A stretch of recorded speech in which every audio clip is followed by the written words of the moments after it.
Qu'on soit un globetrotter aguerri ou un voyageur occasionnel, et peu importe notre âge, on n'est jamais à l'abri d'une situation fâcheuse qui pourrait arriver lorsqu'on voyage ou lorsqu'on est en vacances. C'est connu que l'assurance voyage, c'est essentiel et partir sans en avoir une, c'est très risqué. Mais est-ce qu'on est couvert pour toutes les situations qui pourraient nous arriver lorsqu'on est en vacances? Est-ce qu'on doit ajouter des protections particulières pour être bien protégé? Et est-ce qu'il y a des situations dans lesquelles on n'est juste jamais couvert?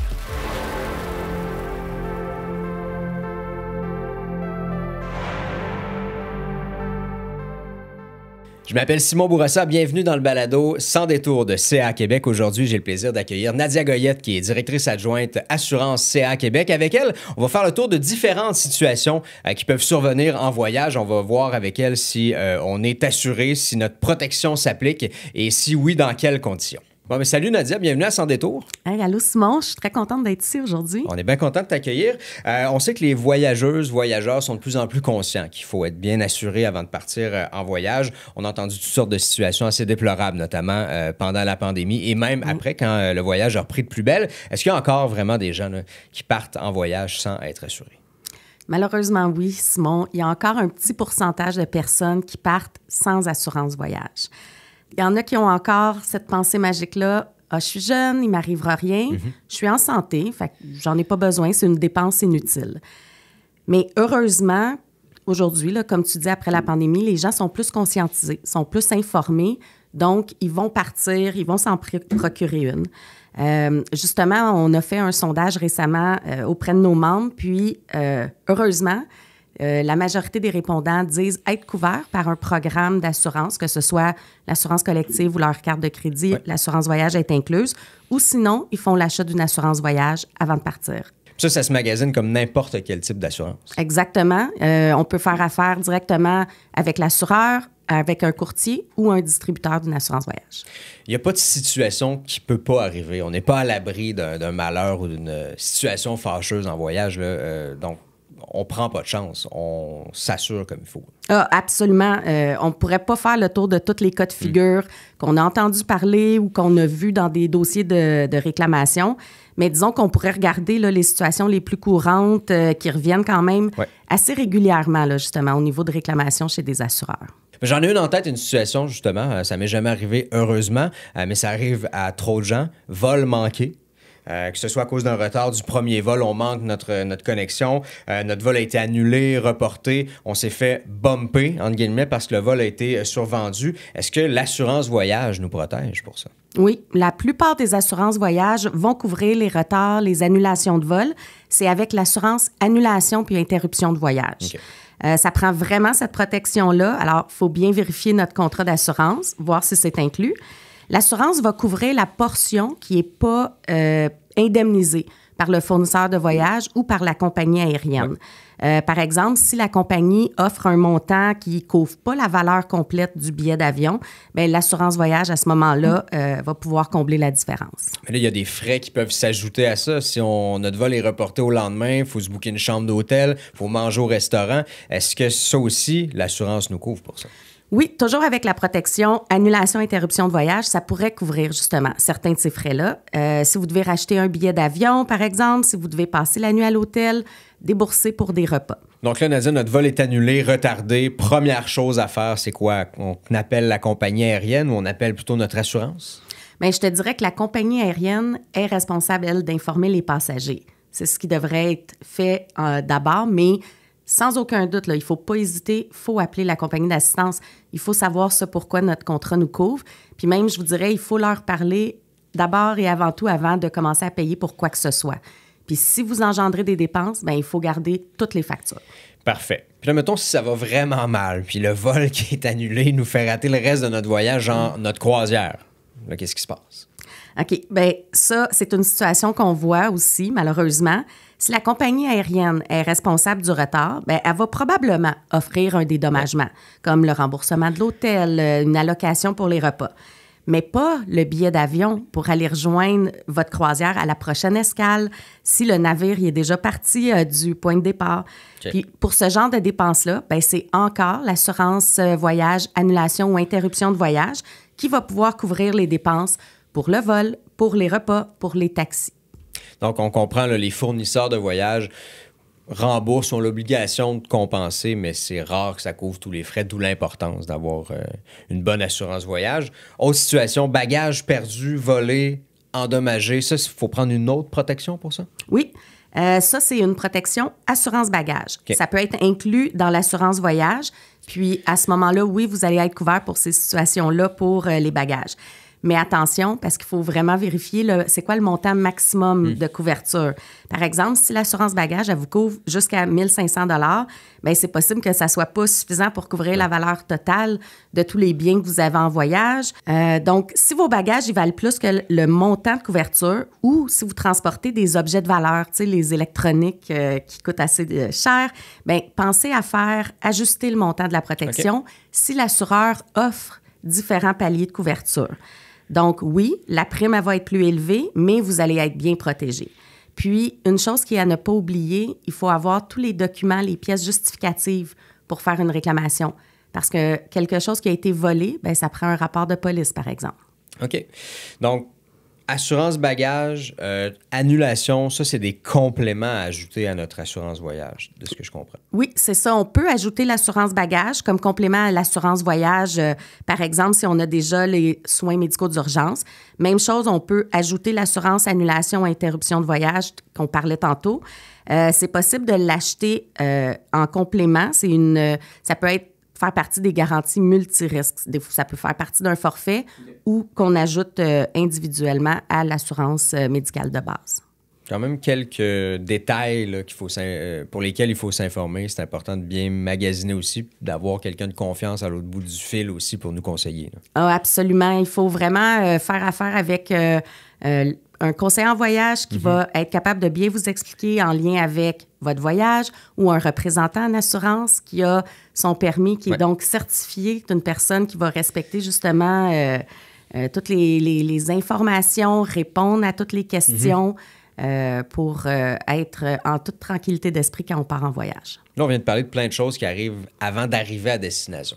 Mais il peut arriver plein de choses aussi une fois arrivé. Si jamais, par exemple, on doit rentrer d'urgence à la maison plus tôt que prévu pour peu importe la situation, est-ce qu'on peut compter là, sur notre assurance voyage pour couvrir les frais que ça risque d'engendrer? Oui, là, tu vas trouver que je me répète, là, mais c'est encore la protection, annulation ou interruption de voyage qui vont couvrir les frais causés par un retour plus tôt que prévu. Donc, ça, c'est une interruption du voyage. Mais là, petite nuance, là, parce que tu dis pour une raison ou pour une autre, là, mais je vais juste souligner un élément important. La majorité des assureurs, ils ont des conditions pour lesquelles ils vont couvrir ces types de situations-là. Donc, par exemple, la situation doit être imprévisible, hors de ton contrôle, puis suffisamment grave pour justifier le retour d'urgence. Donc, il faut voir c'est quoi les critères de ton assureur. C'est important de savoir ça parce que même si vous avez la protection interruption de voyage, l'interruption, elle ne sera pas nécessairement couverte si elle ne correspond pas aux conditions du contrat. Donc, c'est vraiment important de lire son contrat d'assurance avant de partir. Oui, le plaisir qu'on aura à le faire.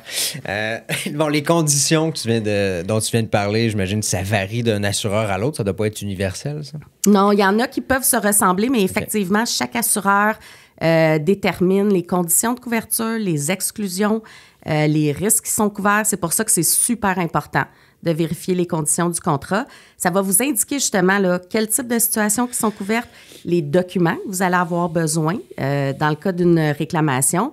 Puis si vous êtes sur place à destination, moi, je conseille toujours appeler la compagnie d'assistance voyage pour vous assurer justement que la situation est couverte avant de faire toute démarche. Bon, là, j'arrive à destination. Je suis dans un tout inclus, par exemple, au soleil. J'ai du plaisir, soirée arrosée. C'est déjà arrivé à un ami. Et retourne à sa chambre d'hôtel, manque une marche, il se blesse. Bon, là, évidemment, il peut y avoir des coûts pour une hospitalisation ou des soins médicaux. Qu'est-ce que l'assurance couvre ou couvre pas? Mais je te dirais qu'en général, ça, c'est pas couvert par les assureurs. Parce que... les assurances voyage, ils vont pas couvrir des accidents qui se passent quand on est en état d'ébriété, quand on dépasse la limite légale d'alcool. D'accord. Donc, si tu te blesses puis tu as besoin de soins médicaux d'urgence puis que tu fais une réclamation, pour les soins que tu as payés, c'est possible que la réclamation soit refusée. Okay. Donc, c'est pour ça que je conseille encore une fois de lire le contrat, d'aller voir ce qui concerne la consommation d'alcool, puis même la consommation de drogue, pour comprendre juste c'est quoi la limite, justement, qui est établie dans le contrat. Puis de toute façon, on le sait, Simon, c'est toujours mieux de consommer avec modération, même quand on est en voyage. On y va mollo sur la tequila. On continue dans les mises en situation. Ça continue de mal aller là, de mon côté. J'arrive en voyage. Je suis sobre cette fois-ci, par contre, dans le sud toujours. Puis je me rends compte que j'ai oublié, avant de partir, de m'assurer. Est-ce qu'il est trop tard pour le faire? Bien, je te dirais, c'est possible de le faire. Okay. C'est pas tous les assureurs qui l'offrent. Puis, il faut voir... faut savoir que la couverture, elle pourrait être limitée. OK. Donc... tu sais, par exemple, si tu achètes ton assurance après être parti, bien, des conditions de santé préexistantes, ça pourrait ne pas être couvert. Ouais. Ou si, justement, il est arrivé un incident, c'est là que ça te fait penser à ton assurance voyage, tu te rends compte que tu n'en as pas, bien, ce qui s'est produit avant la date d'achat de l'assurance, ça pourrait ne pas être couvert. Okay. Puis, le montant de couverture aussi va être moindre que le contrat d'assurance voyage général. C'est pour ça que c'est vraiment toujours préférable d'acheter ton assurance voyage au moment où tu réserves le voyage, surtout pour l'annulation et interruption de voyage. Il faut que ça soit fait au moment de l'achat. Ou sinon, pour d'autres couvertures que tu as besoin, par exemple, si c'est soins médicaux d'urgence, bien, il faut que ça soit acheté avant la date de départ. Conditions de santé préexistantes, qu'est-ce qu'on veut dire par là? Il me semble que lorsqu'on a déjà des enjeux de santé avant de partir, bien, on n'est pas couvert par notre assureur à ce moment-là quand on est en voyage. Ah, bien là, tu vois, ça, Simon, c'est une fausse croyance. Bon. Parce que si c'était ça la réalité, il n'y a pas grand monde qui serait couvert avec une assurance voyage. Bon, là, j'exagère, là, mais une condition de santé préexistante, ça peut être une otite, ça peut être une condition cardiaque, ça peut être du cholestérol élevé, ça peut être une chirurgie qu'on a déjà eue. Ça peut être plein d'autres conditions. Là. Ça peut être majeur, mineur, stable, instable, qu'on ait encore besoin de traitement ou qu'on soit déjà guéri. Donc, c'est ça là, qu'on entend par condition de santé préexistante. Mais oui, en général, les assurances voyage vont les couvrir selon certaines conditions. Tout est selon certaines conditions. Dans ce cas-ci, c'est quoi les conditions? Bien, premièrement, il faut informer l'assureur de notre état de santé. Okay. Donc, on va se faire poser des questions au moment de l'achat de l'assurance ou quand on fait la soumission. Donc, il faut répondre honnêtement à toutes les questions. Il faut être transparent. Là. Exactement. Parce que c'est sûr que si tu veux être protégé, bien, il faut que ton assureur soit au courant pour être sûr d'établir ton contrat d'assurance selon tes besoins puis ta réalité. Ouais. Donc, si tu as à répondre à des questions médicales ou si on veut valider la stabilité de conditions, bien, il faut répondre exactement à ces questions-là. Parce que si jamais tu es en voyage puis arrive quelque chose avec cette condition de santé-là, puis que ton assureur constate que ça n'avait pas été déclaré, que c'était quelque chose qui existait avant l'achat de l'assurance voyage, bien, ça pourrait ne pas être couvert. Donc, c'est pour ça... une condition de santé préexistante, il y a des différentes façons qu'on peut le couvrir, puis de se comprendre c'est quoi la période de stabilité avant le départ. Donc, stabilité quand la condition ne change pas pendant un certain temps, j'imagine? Donc, il faut comprendre ces conditions-là. Pour avoir une stabilité de son état de santé, bien, c'est selon un temps donné par l'assureur, que ce soit 3 mois, 6 mois, 12 mois. Quand on parle de stabilité, ça veut dire... aucun changement dans la posologie de médication, pas de modification de médicaments, par exemple, pas de séjour à l'hôpital. Donc, un traitement terminé depuis cette période-là, là, justement. Bon, maintenant, parlons des vraies affaires. Le coût, les prix. Est-ce que ça coûte plus cher s'assurer lorsqu'on a justement une condition médicale préexistante? Bien, c'est sûr que l'état de santé, ça fait partie de ce qui va déterminer la prime de l'assurance. Mais il y a plein de facteurs qui est inclus là, dans comment la prime est déterminée. Donc, l'âge, la destination, la durée de voyage, les protections que tu vas avoir besoin. Donc, qu'est-ce que tu vas ajouter pour composer ton contrat d'assurance? Donc, c'est tous ces facteurs-là qui vont déterminer le montant de la prime qui va être à payer. Mais une affaire est sûre, Simon, tu vas aimer mieux payer la prime, peut-être un peu plus cher, mais être assuré pour ce que tu as besoin d'être assuré plutôt que de payer des frais médicaux toi-même à destination voyage. Oui, il y a des destinations où les frais médicaux peuvent être exorbitants, extrêmement chers. Ça ne sera jamais aussi cher que d'avoir une assurance. Ah non, effectivement, là, je suis tellement d'accord. Tu sais, devoir réhypothéquer sa maison pour couvrir une hospitalisation, une opération ou un rapatriement, personne ne veut ça. Donc, quand on parle là, justement de facteurs qui vont influencer le prix de la prime d'assurance voyage, je t'ai parlé de l'âge aussi, mais il y a beaucoup de gens qui pensent qu'à partir de 65 ans, on ne peut plus être couvert, on ne peut plus acheter l'assurance voyage. Mais ça aussi, c'est une fausse croyance. Bon, on s'entend, ça irait mal pour certains snowbirds qui vont passer pas mal de temps l'hiver en Floride. Tellement. Mais c'est vrai, par contre, qu'après un certain âge, ben, les problèmes de santé sont plus fréquents. Puis malheureusement, ben, ils peuvent aussi survenir pendant le voyage. Donc, l'assurance voyage peut protéger, même que je te dirais, c'est essentiel d'en avoir une qui nous couvre pendant toute la durée du voyage. Puis encore une fois, si on a une condition de santé préexistante, bien, il faut le mentionner à l'assureur qui va justement là, avoir un questionnaire médical à faire remplir. Puis il faut aussi se renseigner sur les options de couverture possibles. Par exemple, si on n'a pas la période de stabilité du contrat général, bien, on peut s'ajouter une option facultative pour nous couvrir. OK. On parle de maladie. Si jamais je tombe malade avant de partir en voyage, est-ce que l'assurance annulation, par exemple, peut me couvrir? Oui, la plupart des assurances voyage vont couvrir une annulation de voyage qui est due pour des raisons de maladie ou de blessure. Si votre police, évidemment, comprend la protection, comme tu l'as nommé, annulation ou interruption de voyage. Puis, pour vous indemniser, bien, l'assureur va sûrement vous demander un certificat médical rempli par un médecin là, qui explique la condition puis qui confirme aussi là, effectivement que tu ne peux plus voyager puis que la condition n'était pas connue au moment de l'achat de l'assurance annulation. OK. Là, on parlait beaucoup de voyage à l'international, voyage aux États-Unis, mais si on voyage à l'intérieur du Canada, dans d'autres provinces, maritimes, Ontario, peu importe, est-ce qu'on se prend une assurance voyage ou le régime d'assurance maladie du Québec nous couvre? Mais non, en fait, oui, il faut une assurance voyage. Puis, il y en a même qui ont ce produit-là. Ça s'appelle l'assurance voyage pour les destinations voyage au Canada même. Okay. Parce que ce qui arrive, c'est que la RAMQ, là, la Régie de l'assurance maladie du Québec, ne couvre pas tous les frais médicaux à l'extérieur de la province. Mais c'est le cas aussi au Québec. Là. Par exemple, les transports en ambulance, les accessoires médicaux comme les béquilles, le rapatriement qui aurait lieu pour revenir au Québec si jamais vous devez être transporté pour revenir à la maison. Ça, c'est pas couvert par la RAMQ ici ou à l'extérieur de la province. Mais les soins médicaux, on va dire de base, ça, c'est couvert. Il y a des ententes avec les autres provinces. C'est en plein ça. Les frais pour les soins médicaux, oui, c'est justement payé grâce à des arrangements interprovinciaux entre les gouvernements des provinces.